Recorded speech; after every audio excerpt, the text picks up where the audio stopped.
विलास, तुम जल्दी से बाबा को लेके आओ, तब तक मैं अंदर जाती हूँ। ठीक है। साहब। हाँ बोला। एक कंप्लेंट लिखवानी है। किस बारे में? मेरी बहन के गायब होने की। ठीक है, आई। सुन मेरी बात सुन, आज जो भी बात करना वहां कर लेना, अभी ज्यादा देर हम नहीं रुक सकते। कौन गायब हुआ है? साहब मेरी ताई। ये दोनों कौन है? ये मेरे बाबा है, ये विलास है मेरा मंगेतर। इनसे मेरी शादी होने वाली है। बैठिए। नाम क्या है तुम्हारे ताई का? आरती शिर्के, मनसे लग्न आदि अंबेडकर। कहां से गायब हुई है वो? अपने ससुराल से। कब से गायब है? साहब 6 महीने से। 6 महीने से? 6 महीने से आपकी बेटी गायब है और आपको कंप्लेंट करने की अब सूझी? नहीं साहब, ऐसी बात नहीं है। हमें भी आज ही आरती के ससुराल वालों ने बताया कि आरती हमारे पास 6 महीने पहले आई थी, लेकिन साहब आरती हमारे पास आई ही नहीं। आपको आज पता चला? मतलब इतने समय तक आपने अपनी बेटी से संपर्क करने की कोशिश भी नहीं की? साहब ये गलती हुई है, 6 महीने तक हमारी बेटी से कोई बातचीत नहीं हुई। आज हमने जब फोन किया तो पता चला कि वो अपने ससुराल में नहीं है। महिला सशक्तिकरण, अपनी पहचान, अपने पैरों पर खड़े होना, पुरुषों के साथ कंधे से कंधा मिलाकर चलना, ये सारी दावेदारियां आज भी हमारे समाज में खोखली लगती हैं जब हम आरती जैसी किसी लड़की की कहानी सुनते हैं। और दुख की बात तो यह है कि आंकड़ों में भी आरती जैसी लड़कियों की गिनती घटने की बजाय बढ़ती हुई दिखाई दे रही है। आज भी लड़की माँ बाप के लिए एक बोझ है जिसे वो जल्द से जल्द किसी दूसरे के हवाले कर अपनी जिम्मेदारी से मुक्ति पाना चाहते हैं। कहने को तो ससुराल और मायका 2 घर होते हैं, लेकिन एक पर भी वो अपना अधिकार नहीं दिखा सकती। क्या आरती इसी कड़ी का हिस्सा थी? क्यों उसके ससुराल वालों को और मायके वालों को उसकी कोई खबर नहीं थी? क्या हुआ था उसके साथ? क्यों उसके पिता और बहन ने पिछले 6 महीने से उससे बात नहीं की थी? आखिर क्या राज था इस सब के पीछे? तो जब इतने अरसे से आपने उससे बात नहीं की तो आज क्या जरूरत पड़ गई? मधु और विलास की शादी की तारीख पक्की करने विलास के घर वाले हमारे घर आए थे। बहुत खुशी का माहौल था, इसलिए शादी की तारीख 24 सितंबर को निकली है। अब सिर्फ 3 महीने रह गए तैयारी में। अभी डेट भी फिक्स हो गई है तो मेरी बात मानो, गुस्सा छोड़ दो, ताई को बुला लो। हाँ मधु, विलास ठीक कह रहा है। ये झगड़ा वगड़ा भूल जाओ और ताई को फोन लगाओ। ठीक है बाबा, आप लोग जैसा बोले। चलो मैं फोन लगा के देता हूँ।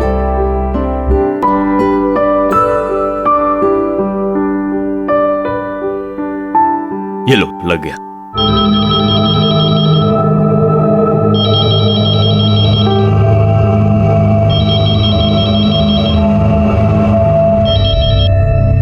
हेलो। हेलो, वीना ताई, मैं मधु बोल रही हूँ, आरती की बहन। चलो शुक्र है, तुम लोगों को हमारी याद तो आई। देखो, अब तुम दोनों बहनों का झगड़ा खत्म हो गया हो तो आरती को घर वापस भेज दो। आरती और श्वेता के बिना घर सुना सुना लगने लगा है। वापस भेज दो मतलब? देखो मधु, बिगड़ने वाली कोई बात नहीं है, पर 6 महीने से श्वेता को लेकर आरती मायके गई हुई है। अब हमारे बारे में भी तो सोचो। आस पड़ोस के लोग अब पूछने लगे हैं हमें। पर ताई तो है ही नहीं यहाँ पे। क्या? क्या हुआ मधु, क्या बोल रहे हैं वो लोग? बाबा वो कह रही हैं कि ताई वहाँ पे नहीं है। क्या? मतलब 6 महीने से आरती के साथ उसकी बेटी भी गायब है?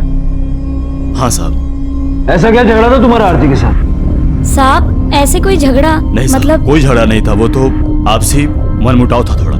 ऐसा क्या मनमुटाव था कि आपने अपनी बेटी से 6 महीने तक बात नहीं की? साहब मैंने कई बार अपनी बेटी को फोन लगाने की कोशिश की, लेकिन मुझे डर था कि कहीं वो नाराज ना हो, इसलिए मैंने फोन नहीं लगाया। ये गलती हुई साहब, इसकी सजा आप मुझे दे सकते हैं, लेकिन मेरी बेटी को ढूंढो साहब। मुझे डर है कहीं उन लोगों ने उसके साथ। किन लोगों? उसके ससुराल वालों ने? नहीं साहब, वो ससुराल कहाँ? बार्शी में साहब।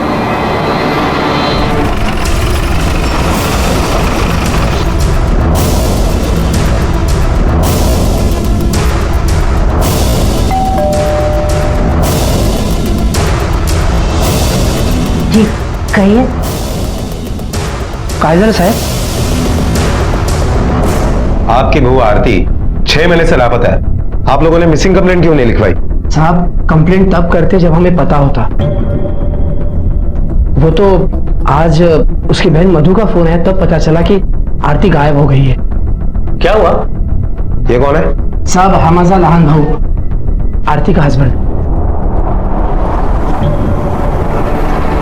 आपने आरती के मोबाइल पे फोन करके पूछने की कोशिश नहीं की कि वो कहाँ है, कैसी है? नहीं साहब। क्यों? क्योंकि उसके पास मोबाइल है ही नहीं साहब। क्या आज के जमाने में भी आरती के पास मोबाइल नहीं था? साहब मैंने उसे लेटेस्ट मोबाइल दिया था, पर वो यूज ही नहीं करती थी और बिल भी भरना पड़ता था ना साहब, इसलिए मैंने नंबर ही बंद करवा दिया। तो आप लोगों ने आरती के मायके में किसी के साथ भी फोन पर बात करने की कोशिश क्यों नहीं की? साहब हम ऐसे ससुराल वाले नहीं हैं कि बहू के जाते ही दूसरे दिन मायके में फोन करके पूछे कब आ रही है कब आ रही है, और वहां भी उसे जीने ना दे। अब फोन करते तो किसे करते साहब? उस मधु को। साहब मुझे तो लगता है इस मधु का ही हाथ है हमारी आरती को कुछ करने के पीछे। किसी ने क्या किया और क्या नहीं, इसका पता तो हम करवा ही देंगे। फिलहाल तो आप मुझे आरती का वो नंबर दे दीजिए जो वो यूज करती थी। साहब मेरे पास है, मैं देता हूँ। और हमें आरती और श्वेता के फोटोग्राफ भी चाहिए। देखा मैं सर, ये आरती और श्वेता के फोटोग्राफ्स है। आरती अपने ससुराल से कब निकली, कुछ पता चला? आरती के ससुराल वालों का कहना है कि 8 जनवरी को ही आरती अपने मायके के लिए निकली थी। मोरे, ये दोनों फोटोग्राफ्स आसपास के सारे पुलिस स्टेशन में सर्कुलेट करवा दो, देखो क्या इंफॉर्मेशन मिलती है। आरती जिस नंबर को यूज करती थी उसके 8 महीने पुराने कॉल रिकॉर्ड्स आए हैं सर। इसमें एक ऐसा नंबर है जिस पर वो काफी बात करती थी। किसका नंबर है? सर ये नंबर किसी विलास करमलकर के नाम पर रजिस्टर है। 1 महीने में तूने 52 बार आरती को फोन किया, जबकि उसने तुझे सिर्फ 12 बार फोन किया। इतना क्यों फोन कर रहा था आरती को? परेशान कर रहा था? सर मैं क्यों परेशान करूं, वो होने वाली साली है मेरी। होने वाली हुई नहीं, तूने आरती को इतना तंग किया कि आखिरकार उसके पति को उसका मोबाइल नंबर बंद करना पड़ा। सर आप जैसा सोच रहे हैं वैसा कुछ नहीं है सर। आरती और मधु का झगड़ा चल रहा था, मैं बस सॉल्व करने की कोशिश कर रहा था। ऐसा क्या झगड़ा चल रहा था जिसमें सुलह करवाने के लिए तुझे पूरा महीना आरती को फोन करके मनाना पड़ा? बोल। सर उस दिन देखिए शिरके साहब, हमारी खोनी रिडेवलपमेंट में जा रही है और जैसी ही खबर पक्की होगी मैं उसे बेचकर एक दुकान मयूर को दूंगा। वैसे भी हमारे पास सब कुछ इन दोनों का ही तो है। किशोर जी आप भूल गए, आपने दुकान दे दी है इसको, उससे 5 दुकानें हो गई इसकी। शर्म करो शर्म करो, हद होती है झूठ बोलने की। इतने साल हो गए लटका के रखा है हमें। नहीं इस बार सच में देने वाले। तू गप्पा बसा। देखिए अगर बिल्डर बाबा को इतने सालों से लटका के रखा है, इसका मतलब ये नहीं कि आप बाबा की बेइज्जती करते जाएंगे। मधु, ये क्या तरीका हो बड़ों से बात करने का? तुझे तमीज नाम की कोई चीज है भी या नहीं? ताई मुझे तमीज सिखाने की बजाय अपने ससुराल वालों को देखिए, जो कि दहेज के लिए बाबा की बेइज्जती किए जा रहे हैं। अरे देवा देवा, अरे आरती बता इसे, हमारे ऊपर दहेज लेने का इल्जाम लगा रही है। अरे शादी होने के बाद कभी हम तुझे परेशान किया, कभी पूछा दहेज के लिए? अरे हमें क्या पता पूछा है कि नहीं पूछा है, लेकिन हम जब भी यहाँ आते तब आप ऐसे ही हमारी बेइज्जती करते रहते हैं। मधु क्या बक रही है तू? अगर तुझे तमीज नाम की कोई चीज है नहीं तो यहाँ से निकल जा, फिर यहाँ आने की कोई जरूरत नहीं है। ठीक है नहीं आऊंगी, लेकिन आप भी हमारे घर मत आना, रहिएगा अपने इज्जतदारों के साथ। तू होती कौन है मुझे रोकने वाली? वो घर तेरा नहीं बाबा का है। एक नहीं 1000 बार आऊंगी मैं। नहीं आती, नहीं जाओगी तुम वहां, और आइंदा इसकी शक्ल देखने के लिए भी तरसोगे तुम लोग। कभी नहीं आएगी वो। साहब मुझे पता था कि विलास ताई को फोन करता था, लेकिन मुझे लगता था कि अगर हम दोनों बहनों का झगड़ा खत्म नहीं हुआ तो हमारी शादी की डेट आगे बढ़ सकती है। मतलब विलास को समझ में आ गया था कि आरती मानने वाली नहीं है और इसीलिए उसने आरती को गायब कर दिया। साहब विलास ऐसा नहीं कर सकता, वो हम दोनों बहनों के बारे में कभी बुरा नहीं सोच सकता। मुरे, मेरे करियर का ये पहला ऐसा मिसिंग केस है जो इतना पेचीदा है। सर मुझे लगता है कि ये दोनों फैमिलीज हमसे झूठ बोल रही है, क्योंकि ये बात हजम नहीं हो रही है कि पिछले 6 महीने से किसी ने भी आरती की पूछताछ करने की कोशिश नहीं की। सर कहीं ऐसा तो नहीं कि ये केस मिसिंग का ना होकर किडनैपिंग का हो? नहीं मुरे, अगर ऐसा होता तो फिरौती का कॉल जरूर आता। सर अगर ऐसा है तो ये भी हो सकता है कि आरती का किसी के साथ अफेयर चल रहा हो और आरती अपनी मर्जी से उसके साथ चली गई हो। मुरे, अगर आरती मयूर को छोड़ के किसी और के साथ रहना चाहती थी तो अपनी बेटी को क्यों साथ ले गई? सच कुछ और ही है, और इतना तय है कि आरती के साथ जो कुछ भी हुआ वो सोलापुर और बार्शी के बीच में हुआ। जरा पता करो 8 जनवरी को कोई ऐसा रोड हादसा हुआ है क्या जिसमें 6-7 साल की बच्ची और उसकी मां इन्वॉल्व है? Okay sir.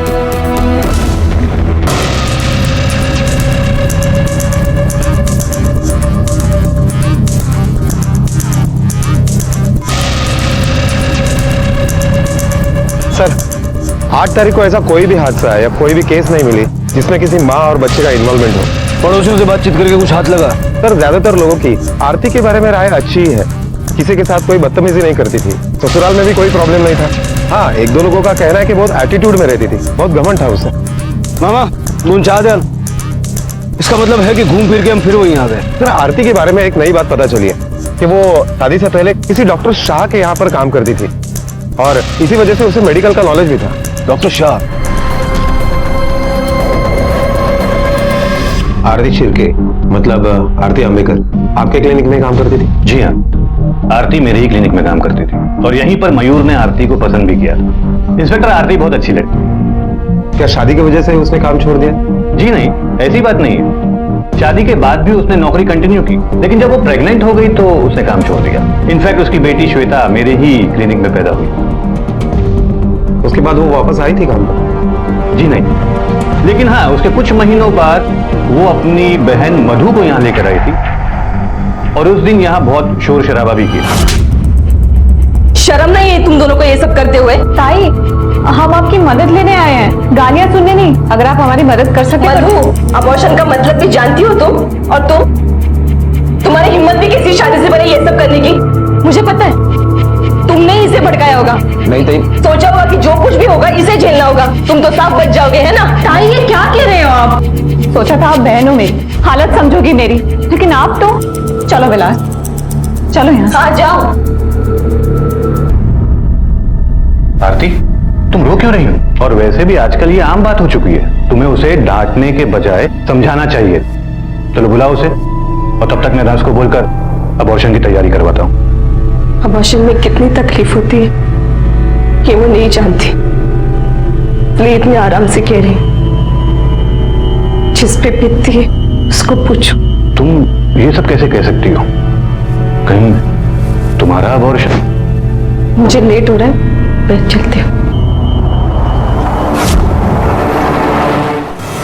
सर हमारी इंक्वायरी मधु और विलास के खिलाफ ही जा रही है। यह भी हो सकता है कि इन दोनों ने आरती और श्वेता के साथ कुछ किया हो और अब हमारे सामने कबूल करने से मना कर रहे हो। बिल्कुल हो सकता है, क्योंकि आरती को इन दोनों का रिश्ता पसंद नहीं था, दोनों के पास मकसद था। सर, एक बस कंडक्टर ने आरती का फोटो पहचाना है, त्याला मी घेऊन आलोय। घेऊन आतमध्ये आणा। ठीक है सर।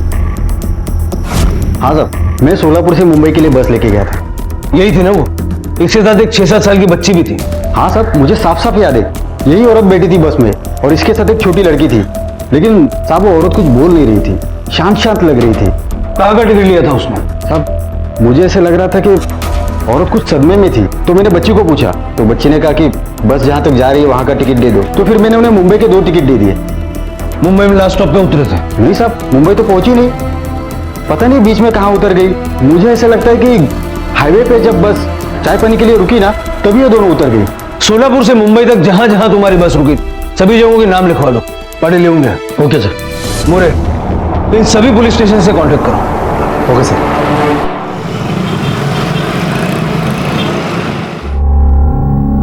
तुम लोग यहाँ क्यों बैठे हो?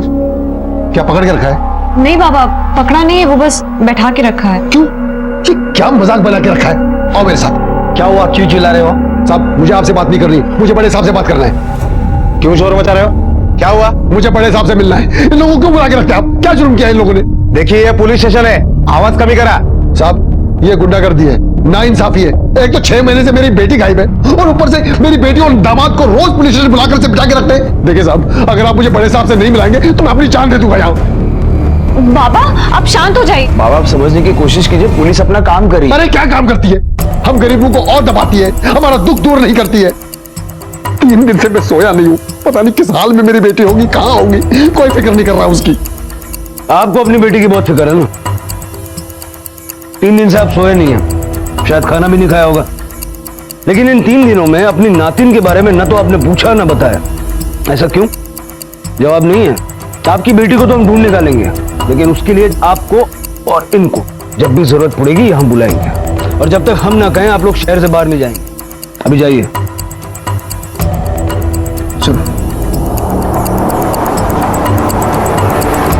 मोरे ताज्जुब की बात, 6 महीने से आरती अपने ससुराल से गायब है। उसके ससुराल वाले और मायके वाले आरती को ढूंढने की बात तो कर रहे हैं, लेकिन किसी को श्वेता की नहीं पड़ी।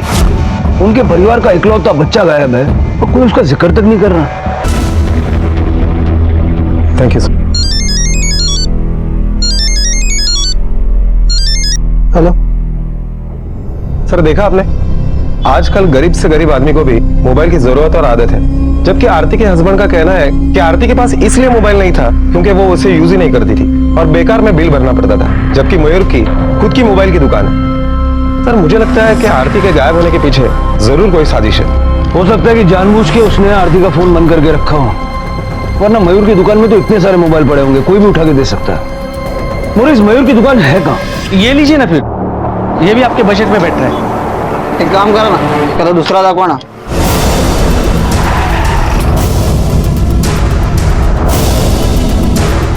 एक काम करा ना, क्या 10 मिनट नहीं आना, नया स्टॉक आने वाला, मैं आपको अच्छा दिखाता हूँ मोबाइल आपको। हाँ साहब, आरती का कुछ पता चला? नहीं, अब तक तो कुछ नहीं पता चला, लेकिन जल्दी पता चल जाएगा। वैसे मैं एक पर्सनल काम के लिए तुम्हारे पास आया हूँ। मैं अपने बीवी को मोबाइल गिफ्ट देना चाहता हूँ, और तुम तो मोबाइल के बारे में बहुत कुछ जानते हो। कौन सा मोबाइल अच्छा रहेगा? भाऊ, मैं दिखाऊं इन्हें मोबाइल? मैं संभालता हूं ना यहाँ, तू जा अंदर काम कर। हाँ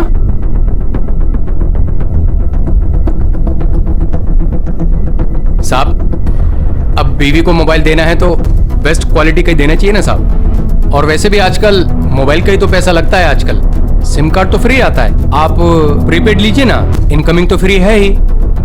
इतना कुछ मोबाइल के बारे में जानते हो, सिम भी फ्री आता है, इनकमिंग भी फ्री है, तो अपने बीवी को फोन क्यों नहीं दिया? और जब उसका फोन था वो बंद कर दिया उसके गायब होने के 1 महीने पहले, क्यों? देखिए साहब, आप क्या हुआ, अंदर जाकर काम कर। देखिए साहब, आप झूठ मूठ फंसा रहे हैं मुझे। मैंने आरती को लेटेस्ट मोबाइल ही दिया था, लेकिन उसने। ठीक है, पढ़। तेरे लिए लेटेस्ट मोबाइल लाया हो, एकदम लेटेस्ट। अरे वाह, हमें तो कभी फोन नहीं लाया, और अपनी बीबी के लिए इतना महंगा फोन। मयूर, लग्नानंतर बदलला ऐसा तो? वहिनी, तुम्हीच ठेवा मोबाईल। वैसे भी मुझे कोई जरूरत नहीं है। मैं तो बोल रही हूँ कि मेरा नंबर बंद करवा दो, कशाला उगाचच खर्च। बाबा, बाबा आरती बोलते हैं, कैसे हो आप? मधु कैसी है?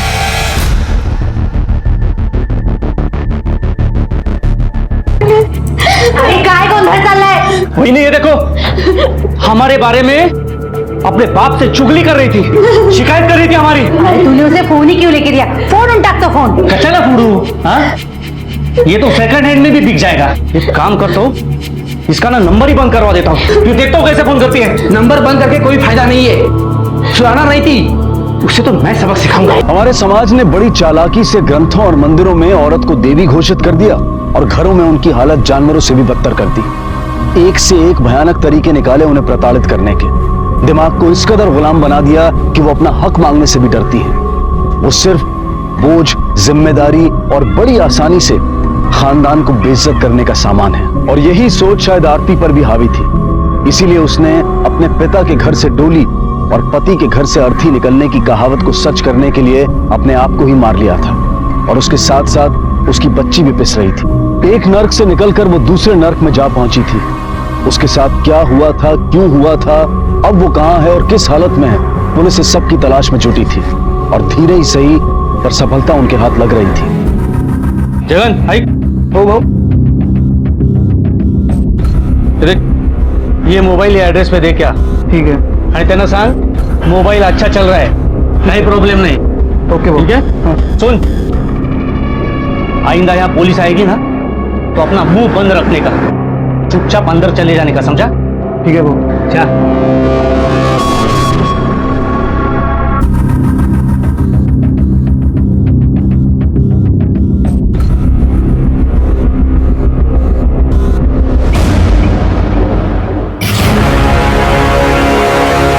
सगळं काही खरं सांगायचं, वरना यहाँ से साबुत नहीं जाएगा तू। साहब क्या बताओ साहब, मुझे तो मालूम भी नहीं आप क्या पूछ रहे हो साहब।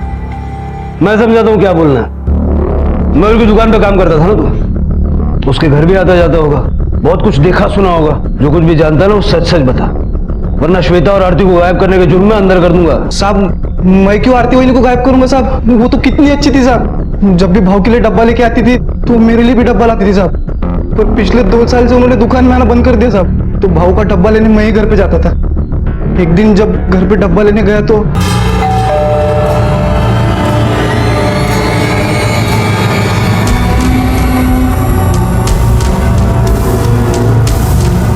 वहीनी, घर में सब ठीक चल रहा है ना?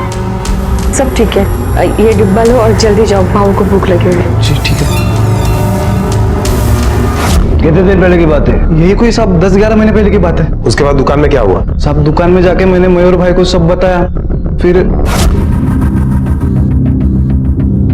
भाऊ। हाँ बोल। भाऊ, वो मैं घर पे खाना लेने गया था। हाँ। तो मैंने देखा कि आपके भाऊ आरती भाभी को जबरदस्ती साले, मैंने तुझे घर खाना लाने के लिए भेजा था तो तू वहां जाकर ताकझाक कर रहा है। नहीं भाऊ। हाँ, बदनाम करने की कोशिश कर रहा है हमें। नहीं। ये अपने काम से काम रख, समझा? आइंदा ऐसा किया ना तो उसी वक्त नौकरी से निकाल दूंगा, समझा? मोरे पूरी शिरके फैमिली को उठाओ, क्योंकि अगर जगन की बात सच है तो हो सकता है कि इन्हीं लोगों ने आरती और श्वेता को गायब किया हो। और जितना जगन ने बताया वो उस अत्याचार का सिर्फ एक हिस्सा है जो आरती ने झेला है। उससे कहीं ज्यादा अत्याचार इन लोगों ने आरती पे किया है।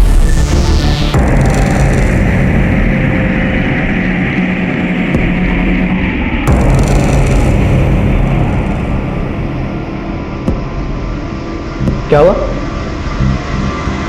ऐसे घाबरलेलं का दिसतंय? घाबरू नको तो काय करू, वो कमीनी पेट से है। क्या क्या क्या? मुझे क्या पता किसका बच्चा है वो? आपका भी हो सकता है। देख, बच्चा किसी का भी हो, वो बच्चा नहीं चाहिए। जगन ने हमें सब कुछ बता दिया है। अब तुम लोग शुरू से बताओ, क्या किया तुमने आरती के साथ? मोरे, ये लोग ऐसे नहीं मानेंगे, इनसे अपने तरीके से बोलो। हमने कुछ नहीं किया। सब मत मारे साहब, मैं बताती हूँ। सब हमने कुछ नहीं किया। वो पागल हो गई थी और पागलपन के दौरे में अपनी बेटी के साथ घर छोड़ के चली गई। पागल हो गई थी या तुमने पागल कर दिया? वो पागल क्यों हुई थी इसका पता भी हम लगा लेंगे। तू ये बता, तेरी बेटी भी लापता हुई है लेकिन तुझे उसकी फिक्र नहीं होती, क्यों? क्योंकि मुझे पता नहीं वो मेरी बेटी है। भाऊ की साहब,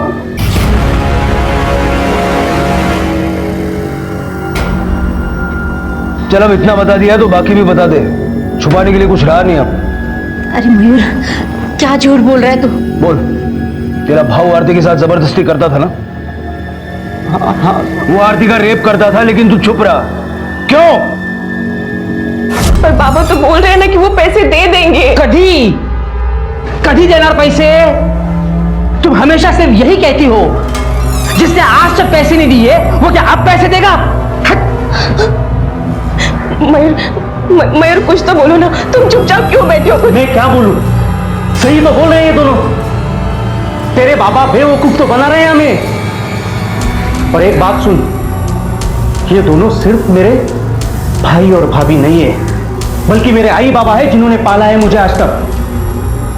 बहुत एहसान किया है इन्होंने मुझ पर। तुम लोगों के अत्याचार की वजह से जब वो पागल होने लगी तो तुमने उसे घर से भगा दिया? नहीं साहब, हमने उसे नहीं भगाया। वो कब चले गए हमें पता नहीं। मोरे, इनको इतना मारो कि इनकी सारी हेकड़ी निकल जाए। इनको समझ में आना चाहिए कि एक मासूम लड़की के साथ इन्होंने क्या किया।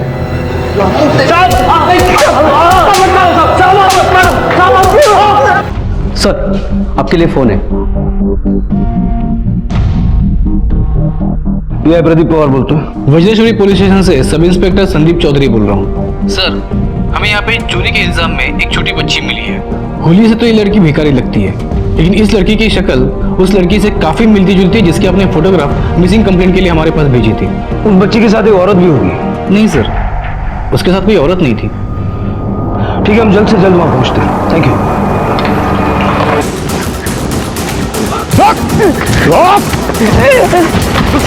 तरह से चल नहीं सकता, भागते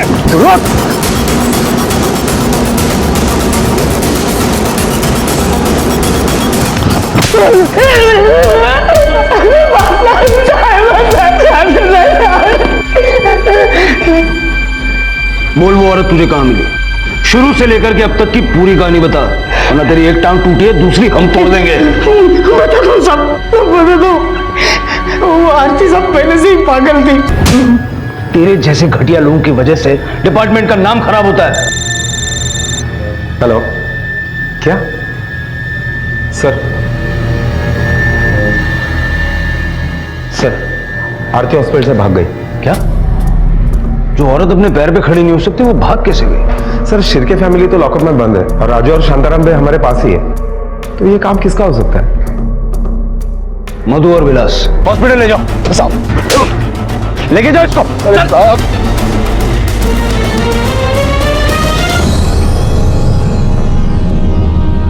चलाता नहीं तो और क्या करता साहब? वैसे भी वो जिंदा लाश थी, एक बोझ बन गई थी वो समाज में। कैसे किसी को मुंह दिखाता? बोझ वो नहीं, बोझ तेरे जैसे सोच वाले लोग हैं। और जब बाप होकर तू नहीं समझा उसे, तो ये समाज क्या समझेगा? क्योंकि वो भी तो तेरे जैसे लोगों से बना है। काश उसे मिटाने की जगह उसे बचाने की, उसे जिंदा रखने की कोशिश करता तो तेरे इस समाज को भी एक उदाहरण मिलता। आरती और आरती जैसी हर लड़की की प्रताड़ना के लिए हम सब जिम्मेदार हैं। जो सभ्य होने का दिखावा तो करते हैं, लेकिन अपने घरों की अदृश्य जेलों में अपनी लड़कियों को कैद करके रखते हैं। उनमें आत्मविश्वास भरने की बजाय उन्हें कमजोर होना सिखाते हैं, जिसकी वजह से वो अपने ऊपर होने वाले हर अत्याचार को अपना नसीब समझ लेती हैं। आज की सीख उन तमाम लड़कियों के लिए है जो अपने आप को कमजोर मानकर दूसरों के लिए जीती हैं। जब ये अपने लिए जीना लड़ना चाहेंगी, तभी ये समाज उन्हें जीने देगा। इसी विचार के साथ अब मैं अनूप सोनी आपसे विदा लेता हूं। फिर मुलाकात होगी अगले एपिसोड में एक और चौंका देने वाले केस के साथ। तब तक अपना और अपने परिवार का ख्याल रखें और देखते रहें क्राइम पेट्रोल डायल 100। सबक एक को, सीख हम सबको। जय।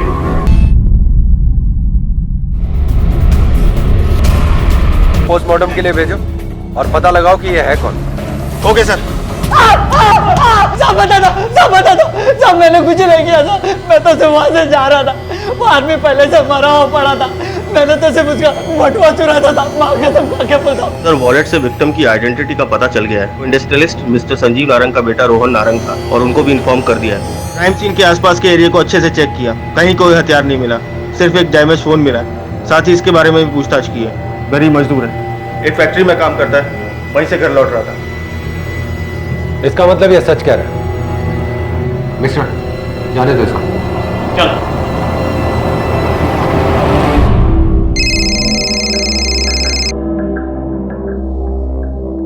हेलो, जी हाँ, संजीव नारंग। क्या?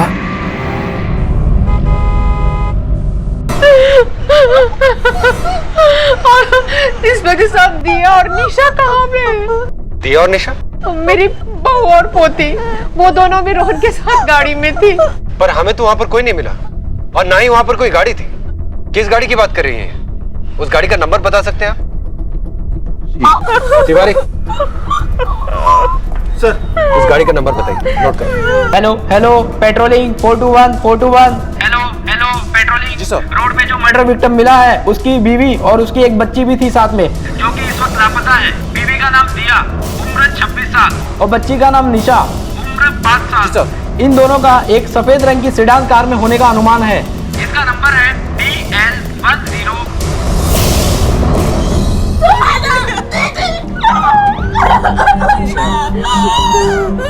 ये हमारे फैमिली फ्रेंड है मिस्टर माथुर, और ये इनकी बेटी सुहाना।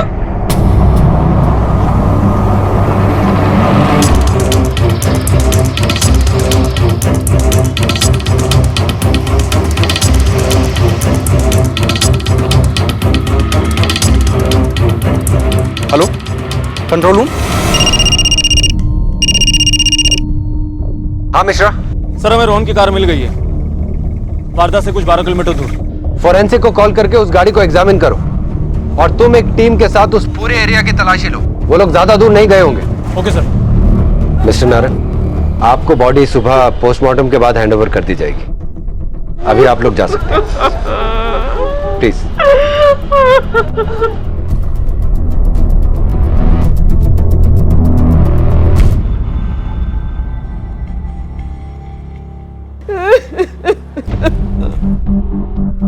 आप नहीं गई मिस सुहाना, कुछ कहना चाहती हैं आप? रोहन की वाइफ दिया का शादी से पहले एक विभोर नाम के लड़के के साथ अफेयर था। मुझे पूरा यकीन है कि ये कोई हादसा नहीं है, ये एक प्लान साजिश है। रोहन का कत्ल और दिया का किडनैप दिया ने खुद करवाया है ताकि उसका रोहन से पीछा छूटे और वो अपने यार के साथ भाग जाए। ये सब बातें जो आप मुझे बता रही हैं, क्या रोहन की फैमिली इस बारे में जानती है? जानती है, सब कुछ जानती है, लेकिन वो क्यों छुपा रहे हैं ये मैं नहीं जानती। लेकिन तुमको ये सब कैसे पता?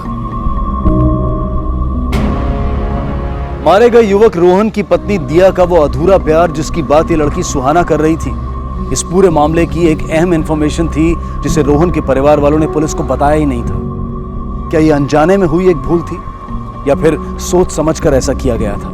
अगर नारंग परिवार ने ऐसा जानबूझकर किया था तो क्यों?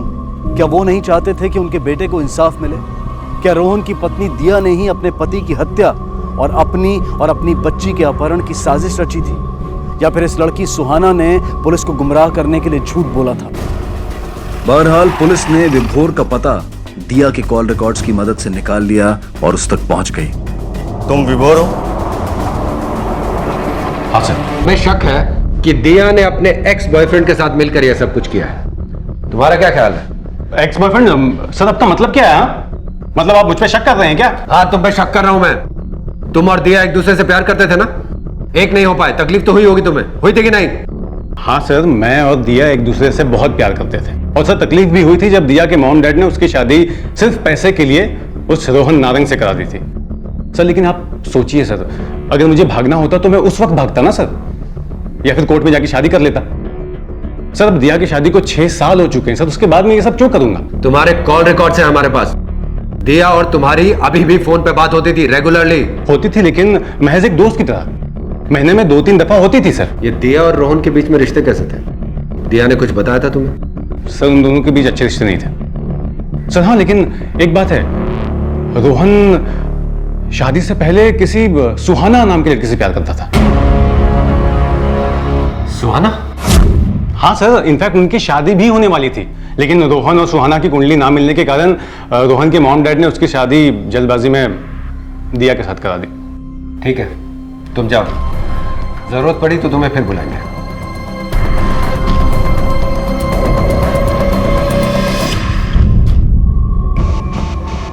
रोहन, सुहाना, दिया, विभोर, इनके बारे में सभी जानते हैं। कुछ छिपाने जैसा है ही नहीं। हाँ, मैंने आपसे ये बात इसलिए छिपाई क्योंकि मुझे लगा कि इन बातों का इस मामले से भला क्या ताल्लुक हो सकता है। इस मामले से किस बात का ताल्लुक हो सकता है और किस बात का नहीं, यह तय करना आपका काम नहीं है मिस्टर नार, हमारा काम। आपके बेटे रोहन और आपकी बहू दिया के बीच में रिश्ते ठीक नहीं थे, इसके बारे में कुछ कहना है आपको?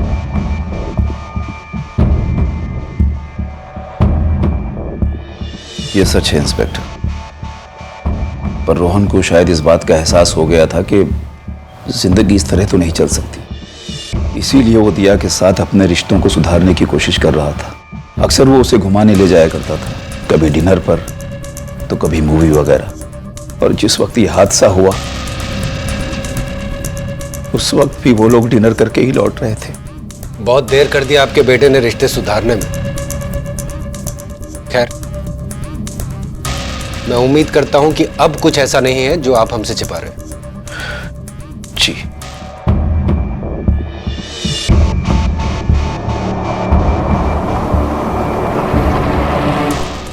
सर, हमने दिया और विभोर के कॉल रिकॉर्ड्स को चेक किया, कुछ भी सस्पिशियस नहीं मिला। विभोर सच कह रहा है सर। सर, वो महीने 2 महीने में कभी एक आध बार उसे कॉल किया करता था, उसमें भी कोई लंबी ड्यूरेशन की कॉल नहीं है और ना ही कोई लेट नाइट कॉल्स है। सर, हो सकता है ये मामला फिरौती के लिए की गई हत्या का हो या फिर किडनैपिंग का। हो सकता है, लेकिन अगर अगले कुछ घंटों में फिरौती के लिए मांग नहीं की जाती है तो इससे यह क्लियर हो जाएगा कि यह कांड फिरौती के लिए नहीं किया गया, बल्कि इसकी वजह कुछ और थी। तिवारी, उन सीसीटीवी फुटेजेस का क्या हो? सर, हमने उस रूट के सभी सीसीटीवी कैमरे की फुटेज निकलवा ली, हमारी टीम उसे चेक कर रही है, जैसे कुछ पता चलेगा वो हमें इन्फॉर्म करेंगे। हेलो, हाँ ठीक है, ओके। सर, एक इन्फॉर्मेशन मिली है। सर, रोहन की लाश के पास जो डैमेज फोन मिला था हमारी आईटी टीम ने उसका डेटा रिट्रीव कर लिया है। कुछ मिला उसमें से? हाँ सर। सर, जिस वक्त रोहन दम तोड़ रहा था उसने किसी को कॉल किया था। किसे?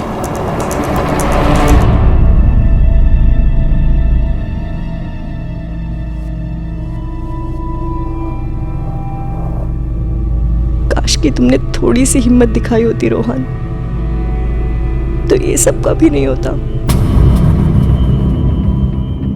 सुहाना, भूल जाओ उसे और जिंदगी में आगे बढ़ो। तुम्हें मैंने पहले भी कितनी बार समझाया, लेकिन तुमने मेरी बात नहीं मानी। एटलीस्ट अब तो मान जाओ। साहब, नीचे पुलिस वाले आए हैं, मैडम को बुला रहे हैं। ठीक है, तुम जाओ। सुहाना, तुम अच्छे तरीके से जानती हो ना कि तुम्हें वहां क्या बोलना और क्या नहीं।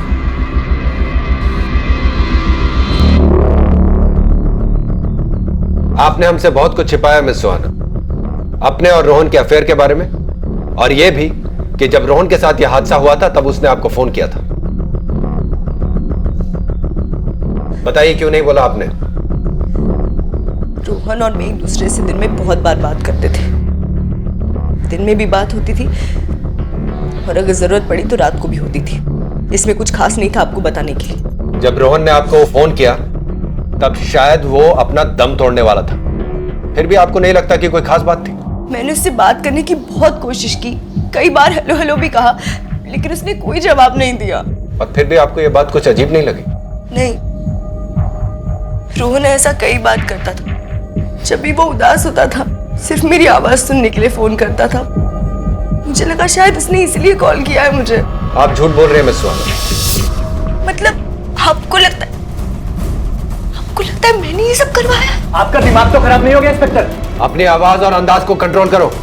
तुम एक पुलिस ऑफिसर से बात कर रहे हो। आप मेरी बहन के ऊपर इतने बेहुदा इल्जाम कैसे लगा सकते हैं? क्योंकि तुम्हारी बहन के पास कई वजह थी ऐसा करने की। लेकिन मैं रोहन से प्यार करती थी,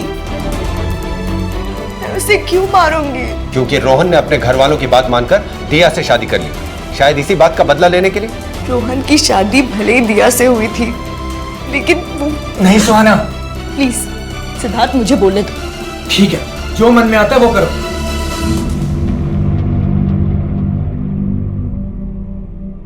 लेकिन उसकी पत्नी मैं थी। मतलब? रोहन ने कभी दिया को दिल से अपनी बीवी माना ही नहीं। उसने सिर्फ अपने पेरेंट्स के प्रेशर में आके दिया से शादी की, पेरेंट्स के प्रेशर में आके एक बच्चा पैदा किया, लेकिन वो दिल से हमेशा मुझे अपनी बीवी मानता था। फैक्ट हम साथ में सोते भी थे। ये सब के बाद भी मैं दिया को क्यों किडनैप करवाऊंगी और रोहन को क्यों मारूंगी, आप बताइए ना।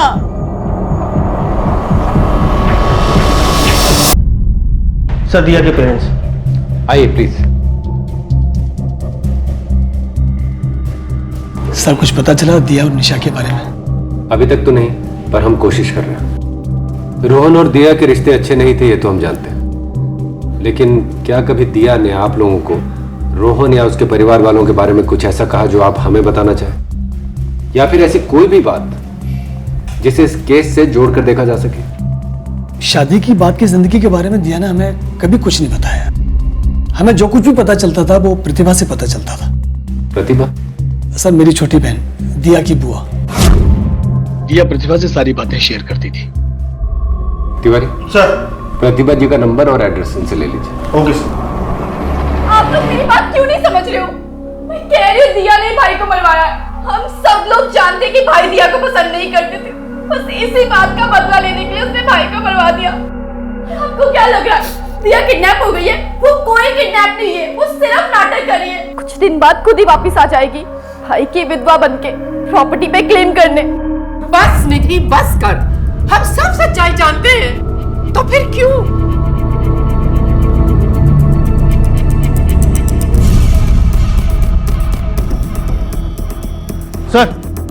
सर, पोस्टमार्टम की रिपोर्ट में मौत की वजह और वक्त के अलावा और कुछ नहीं निकला। मौत तकरीबन रात के 12 बजे हुई थी। शायद किसी भारी चीज से वार किया गया था, जैसे कि कोई लोहे की रॉड हो। प्रतिभा जी, मुझे पता लगा है कि आप दिया से बहुत क्लोज हैं, तो क्या कभी दिया ने आपसे कोई बात कही रोहन के बारे में या उसकी फैमिली के बारे में जो आप हमें बताना चाहें? दिया रोहन से परेशान थी। अकेले उस घर में दिया ही परेशान नहीं थी, कोई और भी था जो रोहन से परेशान था। कौन? उनके पिता संजीव नारंग। दिया ने मुझे खुद बताया था कि रोहन के पिता उसकी हरकतों से इतना परेशान हो चुके थे कि उसको बर्दाश्त करना मुश्किल हो चुका था। और एक दिन तो रोहन, तो तुमने ये तय कर लिया है कि तुम अपने बाप के मुंह पर कालिक पोत के रहोगे? नहीं अंकल, ऐसी बात। तुम पति बन गए, एक पिता बन गए, तब भी तुम्हें अक्ल नहीं आई। तुम्हारी समझ में ये बात क्यों नहीं आती है कि तुम ये जो कुछ भी कर रहे हो इसमें किसी का कोई भला नहीं है? मैंने उस औरत से इसीलिए शादी की क्योंकि आपने कहा था। फिर आपने कहा कि आपको दादाजी बनना है तो मैंने आपको वो भी बना दिया। तो अब आप और क्या चाहते हैं?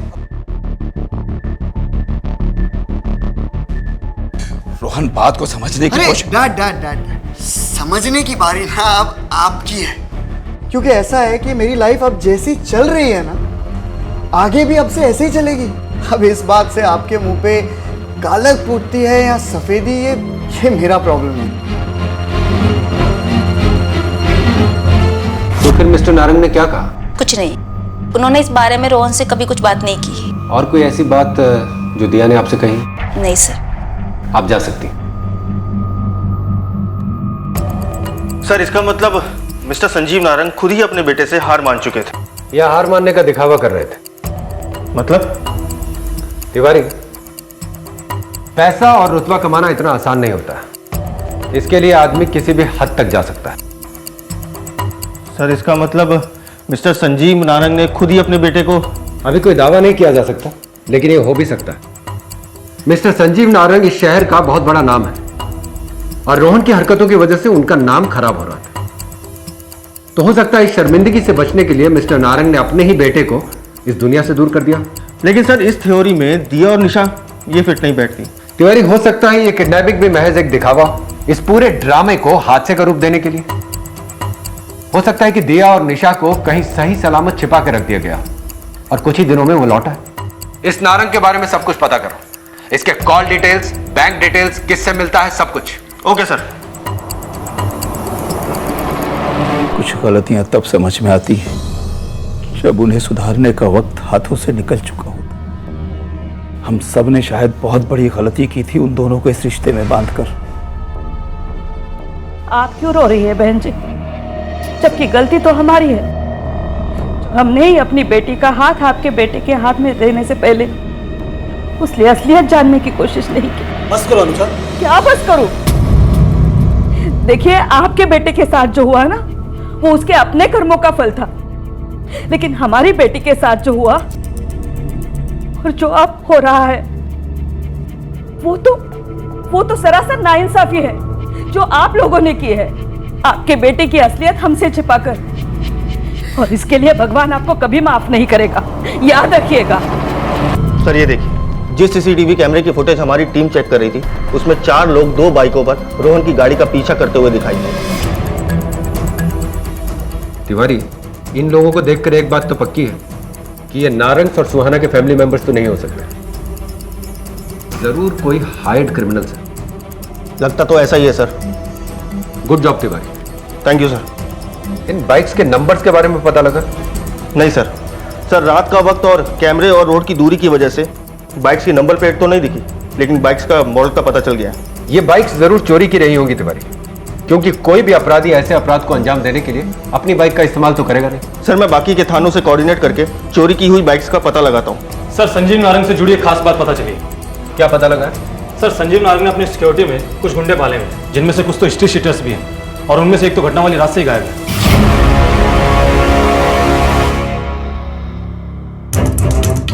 तिवारी सर, सीसीटीवी फुटेज में देखने वाले ये बाइकर्स कहीं यही गुंडे तो नहीं है? हो सकता है सर। मिश्रा, सबको घेरो। Okay sir.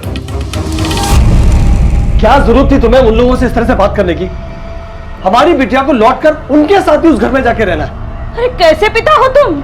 इतना सब होने के बावजूद भी आपको लगता है कि हमारी दिया को उस घर में रहना चाहिए और उन लोगों के साथ रहना चाहिए जिन्होंने उसकी ये हालत बना दी।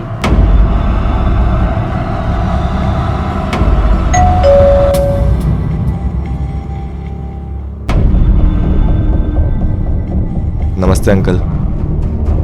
नमस्ते।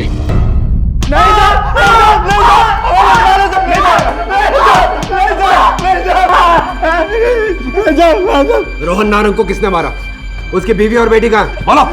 सच में साहब हमें कुछ नहीं पता साहब, हम तो बस सिक्योरिटी देखते हैं साहब, और उनमें से किसी से कभी कोई बात तक नहीं हुई हमारी साहब। और जिस दिन ये सब कांड हुआ उस दिन तो हम पूरी रात फैक्ट्री में थे साहब, हमारी नाइट ड्यूटी थी साहब। आपने तो पता नहीं। इन दोनों की तब तक धुलाई करो जब तक ये सच ना बोल दे।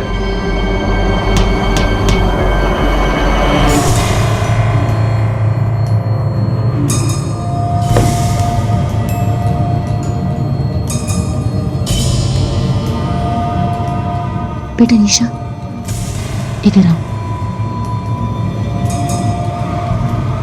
इधर आओ बेटा। अभी चुप रहना, कुछ मत बोलना, ओके? कोई आवाज नहीं होनी चाहिए। बस इस दरवाजे की तरफ ध्यान देना, अगर कोई आए तो मम्मी को ऐसे क्लैप करके बता देना, ठीक है? आ जाओ।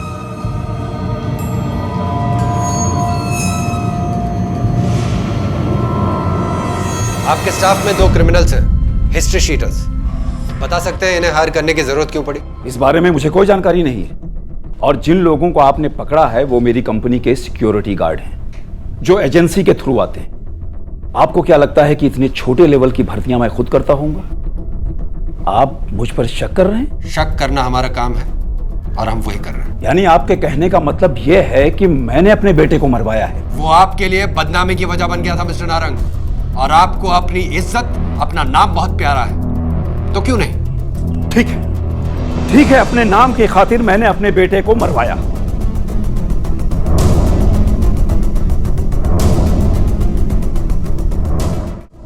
शक तो इन दोनों फैमिलीज पर जा रहा है, लेकिन जिन लोगों ने इस अपराध को अंजाम दिया है ना, वो हायर्ड क्रिमिनल्स थे, क्योंकि उन्होंने बाइक से इस अपराध को अंजाम दिया है। पर अभी तक कोई रैंसम कॉल नहीं आया है, इसका मतलब ये काम फिरौती के लिए नहीं किया गया है। तो फिर वजह क्या हो सकती है? सर, नारंग फैमिली का कहना है कि रोहन अपने और दिया के रिश्ते सुधारने की कोशिश कर रहा था, और इसी वजह से उसने हर संडे को डिनर का प्रोग्राम बनाया था। और अगर ये बात सच है तो फिर इस कत्ल के पीछे एक ही इंसान का हाथ हो सकता है, जो ये नहीं चाहता था कि दिया और रोहन के रिश्ते सुधर जाएं। और ऐसा एक ही इंसान हो सकता, सुहाना, क्योंकि वो रोहन से प्यार करती थी। पर इस सूरत में तो मर्डर दिया का होना चाहिए था। तो आपको क्या लगता है सर? मुझे लगता है कि जिसने भी ये क्राइम किया है उसका मोटिव सिर्फ एक था, या तो रोहन का मर्डर या दिया और निशा की किडनैपिंग। दूसरा क्राइम उससे बाय मिस्टेक हो गया।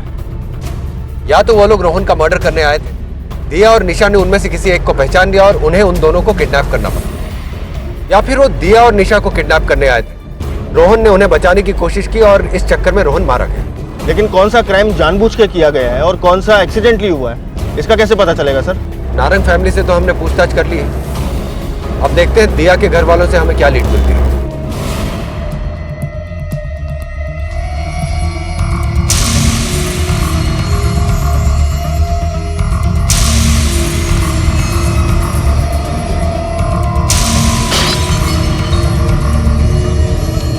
निशा, निशा बेटा इधर आओ।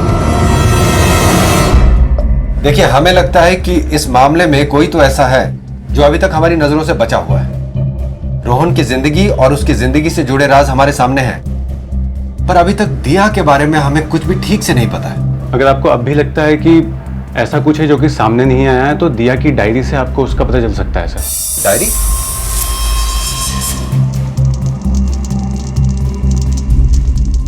हाँ सर, दिया ने खुद मुझे बताया था। उस घर में किसी से उसकी पटती नहीं थी, इसलिए दिया अपने दिल की बातें उनको बोल नहीं पाती थी, इसलिए उसने डायरी लिखना शुरू किया था। चलो तिवारी। इंस्पेक्टर सर, आप यहाँ क्या कर रहे हैं? हमें आपके घर की तलाशी लेनी है। सर्च वारंट है आपके पास? देखिए, हमें अपना काम करने दीजिए। चलो तलाशी लो। इंस्पेक्टर सर रुकिए, आप ऐसा कुछ नहीं कर सकते। इंस्पेक्टर, मैं अभी अपने लॉयर को कॉल करती हूँ। कर लो लॉयर को। हेलो मिस्टर सक्सेना,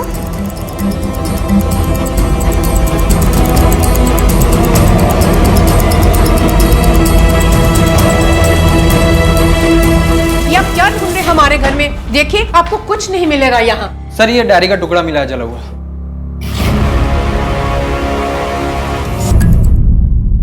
ये डायरी दिया की है ना? किसने जलाया इसको? तुमने? मैं आपके किसी भी सवाल का जवाब नहीं दूंगी। मिसेस नारंग, आपने अपना बेटा खोया है और आपकी बहू और मासूम पोती की जान खतरे में। हम उन्हें बचाने की कोशिश कर रहे हैं। हम चाहते हैं कि आपके बेटे को इंसाफ मिले, लेकिन इसके लिए आपको हमारी मदद करनी होगी। हमें बताइए कि दिया की इस डायरी में ऐसा क्या लिखा था कि इसे जला दिया गया? माँ, आपको परेशान होने की कोई जरूरत नहीं है। आपको इनको कुछ भी बताने की जरूरत नहीं है। ये हमारा कुछ नहीं बिगाड़ सकते। आप चलिए यहाँ से, अब चलिए।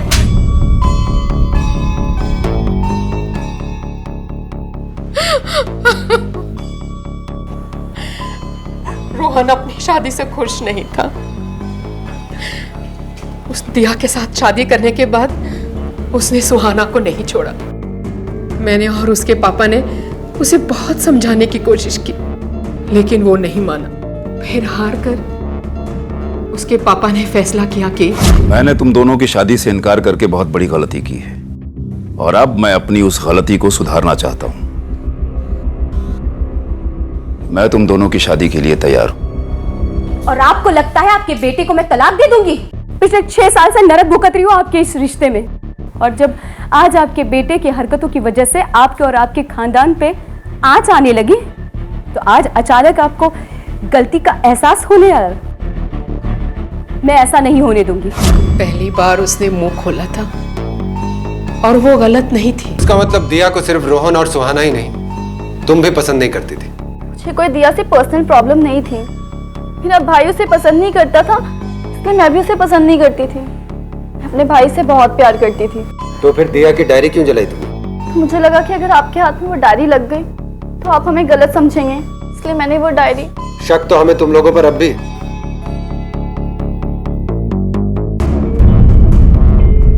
तिवारी, जितने भी लोग रोहन और दिया के टच में थे, उनके दोस्त, रिश्तेदार या कोई भी, उन सब का बैकग्राउंड चेक करो। इनमें से किसी का भी किसी भी तरीके के क्राइम से कोई भी संबंध निकलता हो तो मुझे तुरंत इन्फॉर्म करो। Okay sir.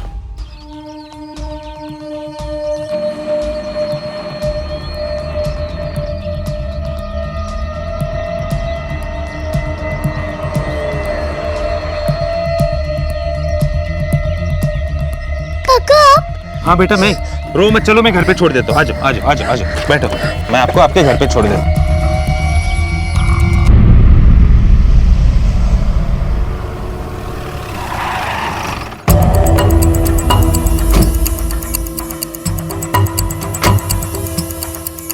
आप खुद ही ड्राइव करती हैं? कोई ड्राइवर नहीं है आपका? एक्चुअली आज मेरा ड्राइवर छुट्टी पे है। क्यों? नहीं, कोई बात नहीं, आपसे कुछ पूछताछ कर लेते। हाँ, जब दिया ने रोहन को डिवोर्स देने से मना कर दिया तो मुझे उस पर बहुत गुस्सा आया। लेकिन आप शायद भूल रहे हैं कि जिस रात को दिया और निशा का किडनैप हुआ था, उस रात को रोहन का मर्डर भी हुआ था। और अगर ये सब मैंने करवाया होता ना, तो सिर्फ किडनैप होता, मर्डर नहीं। मैं रोहन से प्यार करती थी इंस्पेक्टर। लेकिन जब रोहन ने दिया से अपने रिश्ते सुधारने की कोशिशें शुरू कर दी, उसे रेगुलर बेसिस पे डिनर पे, मूवीज पे ले जाने लगा, तब तुम्हें रोहन से नफरत नहीं हुई? बहुत नफरत हुई थी। मैंने रोहन से इस बारे में बात भी की थी, लेकिन रोहन ने कहा वो वही कर रहा है जो सही है। तब तो तुम्हारे पास रोहन का कत्ल करने की भी वजह थी और दिया को किडनैप करने की भी। आप जो समझना चाहते हैं समझ सकते हैं, लेकिन सच्चाई इसी में है कि मैंने कुछ भी नहीं किया है। अगर रोहन से मैं नफरत कर पाती ना, तो तब करती जब उसने दिया से शादी की थी, और दिया से भी तभी बदला लेती। 6 साल लंबा इंतजार नहीं करती, समझे आप?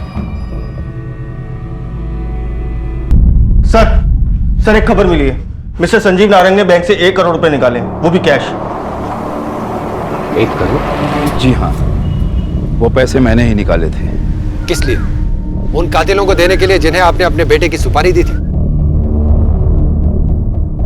जी, उन्हीं लोगों को देने के लिए जिन्होंने मेरे बेटे को मार डाला, लेकिन अपनी बहू और अपनी पोती को बचाने के लिए। कल रात उन लोगों का फोन आया था मुझे। हेलो, तेरी बहू और तेरी पोती हमारे कब्जे में, समझा? अब जो बोल रहे ना चुपचाप वो कर। हेलो हेलो, ये ले, तेरे बहू से बात कर। बाबूजी, बाबूजी मुझे बचा लीजिए बाबूजी। दिया दिया बेटा, घबराना नहीं, मैं हूं ना। और मैंने उनकी इस डिमांड को हाँ कर दी। तिवारी सर, जिस नंबर से रैंसम कॉल आया है उसे ट्रेस करो। Okay sir. कब और कहां मंगवाए हैं उन्होंने पैसे?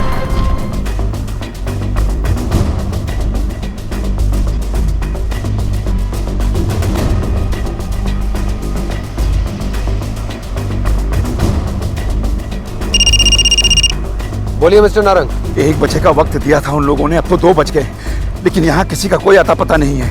लगता है उन लोगों को पता चल गया है कि मैंने आप लोगों को इन्वॉल्व कर लिया है। अब वो मेरी बहू और पोती दोनों में से किसी को नहीं छोड़ेंगे, दोनों को मार डालेंगे वो। आप फिक्र मत कीजिए, ऐसा होने से पहले हम उन तक पहुंच जाएंगे।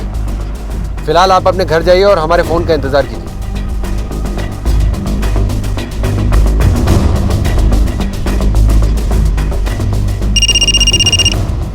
हाँ मिश्रा बोलो। नारंग को जिस नंबर से रैंसम कॉल आया था वो एक ऐसे आदमी के डॉक्यूमेंट पर इश्यू करवाया गया है जो 2 साल पहले ही मर चुका है।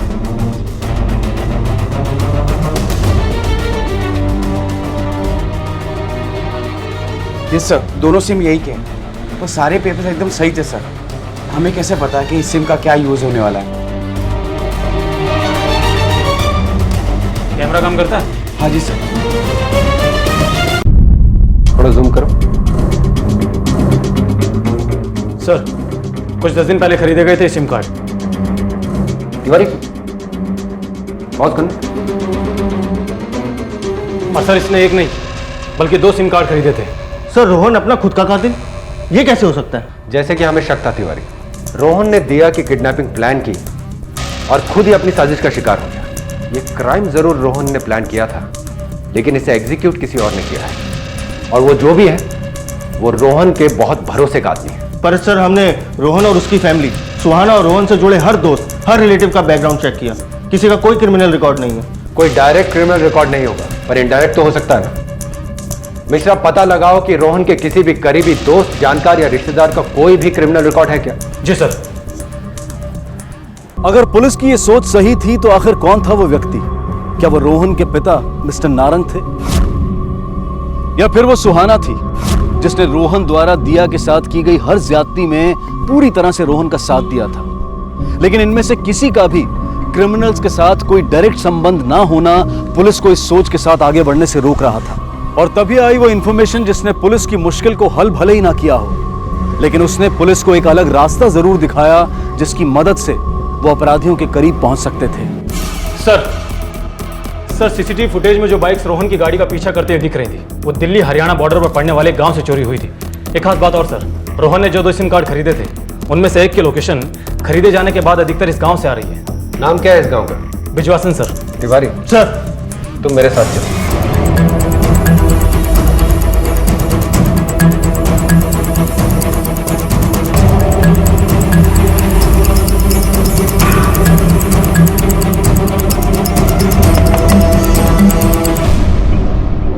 बहादुर जी, तुम्ही ने कुछ दिन पहले अपने बाइक चोरी होने की कंप्लेंट करवाई थी। जी हाँ साहब। ये चोट कैसी लगी तुझे? साहब, जब चोर मारी गाड़ी चुरा के भाग रहा था ना, तो साहब मन ने उसका पीछा करने की कोशिश करी। साहब, हाथापाई में उसने मन ने चाकू मार दिया। पर बाइक तो तेरी 1 हफ्ते पहले चोरी हुई थी। ये चोट तो नहीं लग रही? ना साहब, चोट तो पुरानी है साहब, वो पट्टी अभी कराई ना। दिल्ली में तेरा कोई दोस्त या रिश्तेदार रहता है क्या?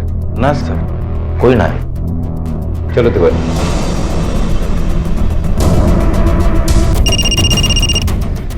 हाँ मिश्रा बोलो। सर, रोहन के करीबी लोगों का बैकग्राउंड चेक करने के लिए मुझे ज्यादा दूर नहीं जाना पड़ा। सुहाना के करीबी लोगों में से एक नाम मिला है जिसका इनडायरेक्ट क्रिमिनल कनेक्शन है। कौन है वो? सर, सुहाना का ड्राइवर है अवधेश, उसका एक भाई है। कुछ मारपीट और जबरन वसूली के मामले भी हैं उस पर। आप खुद ही ड्राइव करती हैं? कोई ड्राइवर नहीं है आपका? वो एक्चुअली आज मेरा ड्राइवर छुट्टी पे है। और वो भाई इसी गांव में रहता है जहां हम अभी आए? जी सर। गाड़ी वापस लो। उसका नाम क्या मिश्रा? बहादुर।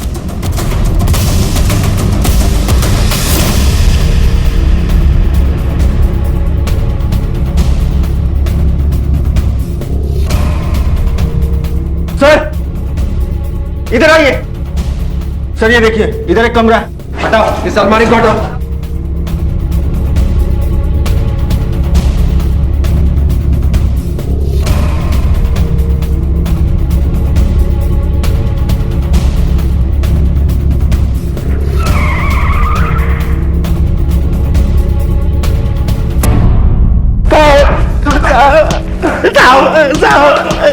साहब माफ कर दो। चलो अब शुरू से शुरू करो कि यह सब शुरू कहां से हुआ था। साहब, मैं कई सालों से सुहाना मैडम जी के यहाँ गाड़ी चलाने का काम करता था, इसलिए उनके, रोहन साहब और दिया मैडम जी के बीच में क्या क्या चल रहा था मैं सब जानता था साहब। जब एक दिन मेरा भाई बहादुर किसी को चाकू मारकर मेरे घर छुपने आया, तब रोहन साहब ने देख लिया, लेकिन रोहन साहब ने मुझे कहा कि ये बात मैं किसी को नहीं कहूँगा, यहाँ तक कि सुहाना जी को भी नहीं। लेकिन एक शर्त रखी, उन्होंने कहा कि मेरी बीवी का मर्डर करना है तुम्हें किसी एक संडे को। ये 5 लाख रुपए अभी और बाकी का 20 लाख रुपए काम होने के बाद। महीने के हर संडे की रात को रोहन साहब दिया मैडम जी को बाहर लेके जाया करते थे। थोड़ी दूर पर उनकी गाड़ी हमने रोकी थी, वो मर चुके थे, इसलिए साहब सब गड़बड़ हो गया। जानते हो रोहन और तुम लोगों की सबसे बड़ी गलती क्या थी? तुम ये भूल गए थे कि जुर्म 2 धारी तलवार की तरह होता है, जो तानी किसी पर भी जाए, लेकिन उसका दूसरा सिरा हमेशा उसकी तरफ होता है जो उसका इस्तेमाल करता है। रोहन के माता पिता ने रोहन और दिया की मर्जी के खिलाफ उनका रिश्ता जोड़कर एक गलती की, लेकिन उससे भी बड़ी गलती की रोहन ने उस जिद के आगे घुटने टेक कर और फिर दिया से अलग होने के लिए जुर्म का रास्ता चुनकर। सुहाना ने रोहन की शादी के बाद भी उससे संबंध रखकर इस गलती को और गंभीर बना दिया। देखा जाए तो इस पूरे मामले में दिया की कोई गलती नहीं थी। अगर इन लोगों ने गलतियां ना की होती या गलतियां होने के बाद वक्त रहते उन्हें पहचान कर उन्हें सुधारने की एक ईमानदार कोशिश की होती, तो इनकी जिंदगी का अंत उतना दुखद नहीं होता जितना कि हुआ। ये बेहद जरूरी है कि हम अपनी जिंदगी से जुड़े फैसलों को सोच समझकर समझदारी से लें, गलतियां करने से बचें, लेकिन अगर गलती कर भी बैठें तो वक्त रहते उन्हें स्वीकारें और उनका सुधार करें। इसी विचार के साथ अब मैं अनूप सोनी आपसे विदा लेता हूं। फिर मुलाकात होगी अगले एपिसोड में एक और चौंका देने वाले केस के साथ। तब तक अपना और अपने परिवार का ख्याल रखें और देखते रहें क्राइम पेट्रोल डायल 100। सबक एक को सीख हम सबको। जय हिंद। इस तरह के और भी एपिसोड देखने के लिए हमारे चैनल को सब्सक्राइब करें और बेल आइकन दबाना ना भूलें।